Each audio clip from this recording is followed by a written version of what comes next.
जय हिंद, जय भारत साथियों कई लोग बहुत परेशान हो रहे हैं। वो कह रहे हैं सर मैंने ना बैंक से पैसा नहीं लिया, मैंने प्राइवेट फाइनेंसर से ले लिया। मेरा जानकार था, उसने मुझे पैसा दिया, इंटरेस्ट रेट बहुत ज्यादा था। अब मैं उसका पैसा नहीं चुका पा रहा, मैं क्या करूं? साथियों, अगर किसी भी व्यक्ति ने किसी प्राइवेट फाइनेंसर से, रिश्तेदार से, जानकार से अगर ब्याज पर पैसा लिया है और पैसा नहीं चुका पा रहे तो बिल्कुल घबराने की जरूरत नहीं। सबसे पहली चीज तो भागना नहीं है। भागेंगे तो दिक्कत आएगी, लोग आपको भगोड़ा बोलेंगे, लोग आपको डिफॉल्टर बोलेंगे, लोग आपको फ्रॉड बोलेंगे। आप बात करिए उनसे। बहुत सारे प्राइवेट फाइनेंसर जो लगातार यही काम करते हैं, जिनका परमानेंट यही काम है, वो बहुत अच्छे भी हैं। वो बात भी करते हैं, वो बात सुनते भी हैं। आपकी समस्या जो जेन्युइन है वो बताइए उन्हें। यदि आप ब्याज दे पाने में समर्थ नहीं है तो उन्हें बताइए मैं ब्याज नहीं दे पाऊंगा। अगर आप ब्याज के साथ मूल देना चाहते हैं तो आप बात करिए कि मैं मूल देना चाहता हूं। कई बार ऐसा होता है हम ब्याज ही जीवन भर भरते रहते हैं, क्योंकि अमाउंट इतना ज्यादा होता है कि हम कभी प्रिंसिपल अमाउंट या मूल जो लिया होता है वो चुका नहीं पाते हैं। तो उनसे बात करिए कि मैं अभी ब्याज देने की स्थिति में नहीं हूं, मैं थोड़ा थोड़ा आपको मूल चुकाता रहूंगा, और जब आपका ये मूल खत्म हो जाएगा तब तक का जो भी ब्याज बनेगा फिर थोड़ा थोड़ा तक करके मैं ब्याज भी चुका दूंगा। इससे आप उस दलदल से बाहर निकल पाएंगे।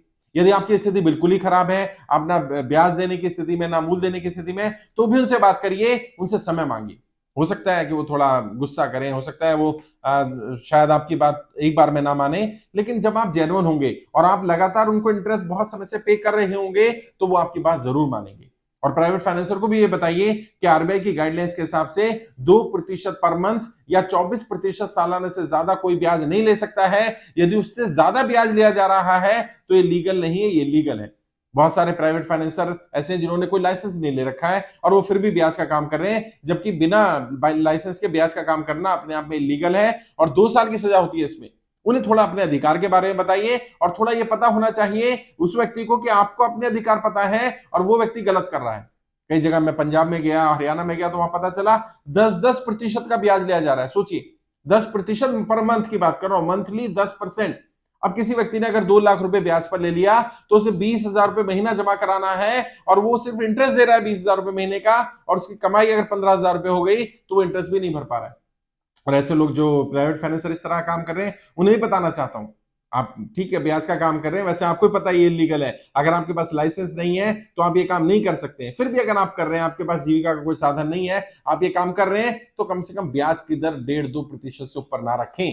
किसी भी स्थिति में यदि आप ब्याज की दर ज्यादा रखते हैं तो पूरी पूरी संभावना है सामने वाला ब्याज नहीं दे पाएगा।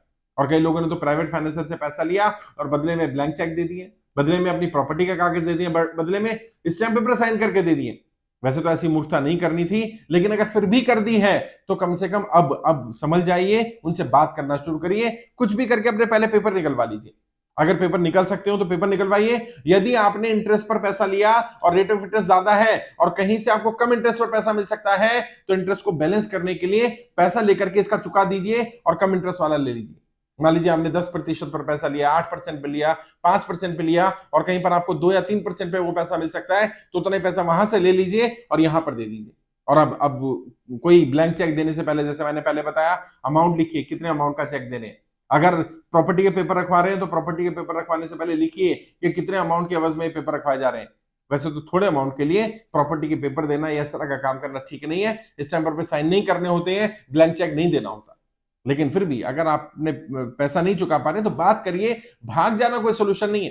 अभी पता चला बिहार में एक लड़का भागा हुआ है, 3 महीनों के घर ही नहीं गया, क्योंकि उसको डर है वो लोग मार देंगे, वो लोग बदतमीजी करेंगे, मिसबिहेव करेंगे, और उसके अफसोस से उसके परिवार को परेशान किया जा रहा है। आपको क्या लग रहा है पैसा जिसने दिया वो छोड़ देगा? वो आपके परिवार को प्रताड़ना करेगा, वो आपके परिवार को परेशान करेगा। बेहतर ये होगा आप सामने face to face head on लेकर के सिचुएशन का सामना करिए। भले ही अगर इसमें आपकी गलती नहीं भी है तो भी फेस करिए, और यदि आपको लग रहा है गलती आपकी है तो भी फेस करिए।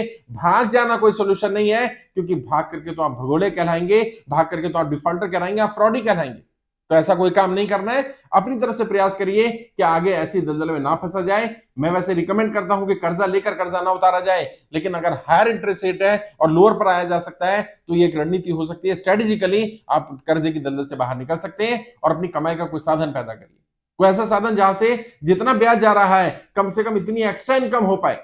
देखिए आपके पास क्या चीज एक्स्ट्रा है। आपके पास जगह हो सकती है, कोई घर हो सकता है, कोई समय हो सकता है, कोई रिसोर्सेज हो सकते हैं, जिनको यूज करके आप कम से कम इतना कमा लें कि जितना आप ब्याज दे पा रहे हैं उतना आपकी इनकम हो जाए, तो कम से कम आपके ऊपर बर्डन नहीं पड़ेगा, आप दलदल में नहीं फंसेंगे।